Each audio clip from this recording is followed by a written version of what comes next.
সবাইকে আসসালামু আলাইকুম। রিয়াজ কিচেন থেকে আবারও হাজির হয়ে গেলাম খুবই সহজ একটি রেসিপি নিয়ে। আজকে তৈরি করে দেখাবো গরুর মাংস দিয়ে আলু ঝোল তরকারি, যেটা খুবই সহজভাবে রান্না করব যেন নতুনরা খুবই সহজে রান্নাটি করে নিতে পারে। আশা করছি ভিডিওটি ভালো লাগবে। ভালো লাগলে ভিডিওতে একটি লাইক দিতে ভুলে যাবেন না। চ্যানেলটিতে সাবস্ক্রাইব করে আমার পাশেই থাকবেন আমাকে অনেক বেশি সাপোর্ট করার জন্য। তাহলে চলে যাচ্ছি আমি পুরো রেসিপিতে। আজকে তরকারিটি রান্না করার জন্য আমি এখানে 1 কেজি পরিমাণে গরুর মাংস নিয়েছি এবং মাংসতে যেন হাড় চর্বি সহই থাকে, তাহলে মাংস খেতে কিন্তু খুবই মজার হবে। আমি একটু মিডিয়াম সাইজ করে কেটে নিয়েছি, যার যার ইচ্ছে মতো কেটে নিলেই হবে।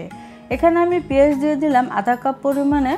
যেহেতু আলু ঝোল তরকারি, পেঁয়াজের পরিমাণটা একটু বেশি দিলে খেতে ভালো লাগবে। 2 টেবিল চামচ আদা রসুন বাটা দিলাম, 2 চা চামচ দিয়ে দিলাম হলুদের গুঁড়া এবং 1 টেবিল চামচ দিয়ে দিয়েছি মরিচের গুঁড়া, 1 টেবিল চামচ ধনিয়ার গুঁড়া এবং স্বাদ অনুযায়ী লবণ দিতে হবে। আমি এখানে 1 চা চামচ জিরা বাটা ব্যবহার করেছি এবং আধা চা চামচ গরম মশলা বাটা ব্যবহার করেছি। কিছু আস্ত গরম মশলাও দিলাম। আমি প্রায় 4-5টির মতো এলাচি থেতো করে দিয়েছি, 2টা তেজপাতা ছিঁড়ে দিলাম এবং কয়েকটি দারচিনি এবং কয়েকটি লংও দিয়ে দিয়েছি।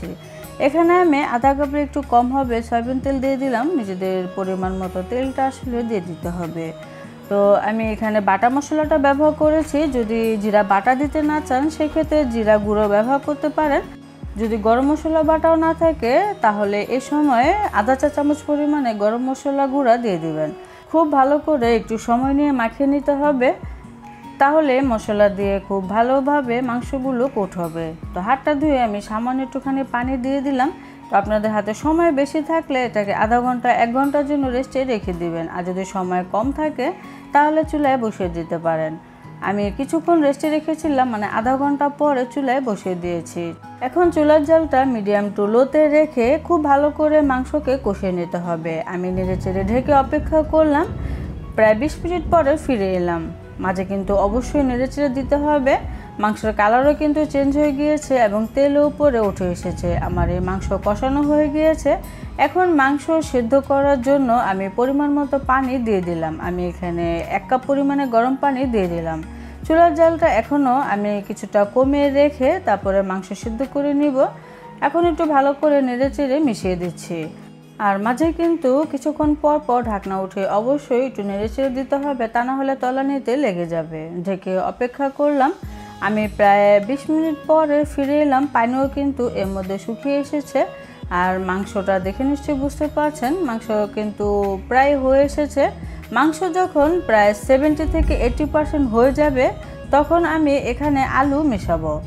আমি এখানে প্রায় 5-6টির মতো আলুকে এভাবে কেটে নিয়েছি। আর গরুর মাংস ঝোল তরকারিতে আলুটা একটু এরকম বড় সাইজ করে দিলে দেখতেও সুন্দর লাগে, আবার খেতেও কিন্তু ভালো লাগে। তবে আলুর পরিমাণটা আপনারা ইচ্ছে করলে বাড়িয়ে কমিয়ে দিতে পারেন, তবে আলুর পরিমাণটা কিছুটা কম রাখাই ভালো। বেশি দিলে কিন্তু তরকারির স্বাদ অনেকখানি কমে যায়। এখন আমি নেড়েচেড়ে মিশিয়ে দিচ্ছি। এখন আলু দেওয়ার পরে আমি প্রায় 5 মিনিটের মতো কষিয়ে নিব। এখন ঢাকনা দিয়ে অপেক্ষা করছি 5 মিনিট। ফিরে আসবো আবার 5 মিনিট পরে। তো আলু দেওয়ার পরেও আমার কষানো হয়ে গিয়েছে, আর মাঝে অবশ্যই নেড়েচেড়ে দিতে হবে, এটা কিন্তু ভোলা যাবে না। এখন আমি গরম পানি দিয়ে দিচ্ছি আলু মাংস সেদ্ধ হওয়ার জন্য। এখানে আমি প্রায় 3 থেকে 4 কাপের মতো পানি দিয়ে দিলাম। তারপরও যে যতটুকু ঝোল খেতে পছন্দ করেন সেই হিসেবেই পানি দিয়ে দিতে হবে, যে মাংস আলু দুটোটাই সেদ্ধ হবে, আবার ঝোলের পরিমাণটা কতটুকু রাখতে চান সেই হিসাব করে পানি দিয়ে দেবেন।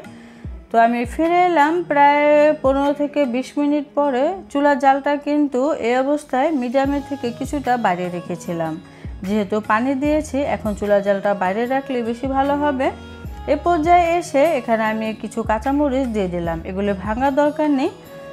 আপনারা ঝাল পরিমাণ যদি বেশি খেতে চান তাহলে ভেঙে দিতে পারেন, আবার শুকনো মরিচের পরিমাণটাও বাড়িয়ে দিতে পারেন। আমার এখানে কিছুটা লবণ প্রয়োজন ছিল, আমি দিয়ে দিলাম।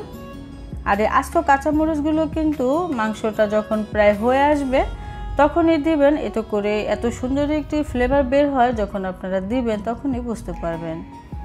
আমার এই তরকারি কিন্তু হয়ে গিয়েছে। আমি প্রায় 5 মিনিটের মতো আরও রান্না করে নিলাম।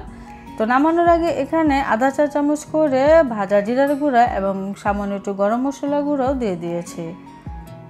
এখন একটু নেড়েচেড়ে মিশিয়ে নিচ্ছি। চুলাটা এখন আমি বন্ধ করে দিব, তারপরে ঢাকনা দিয়ে ঢেকে 5 থেকে 6 মিনিটের মতো রেখে দেব।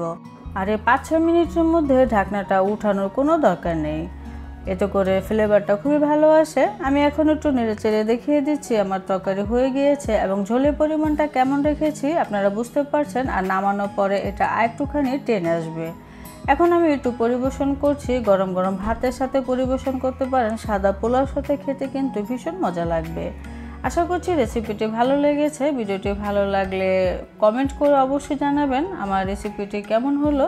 সবাই অনেক বেশি ভালো থাকবেন, সুস্থ থাকবেন। আজকের মতো বিদায় নিচ্ছি। আল্লাহ হাফেজ।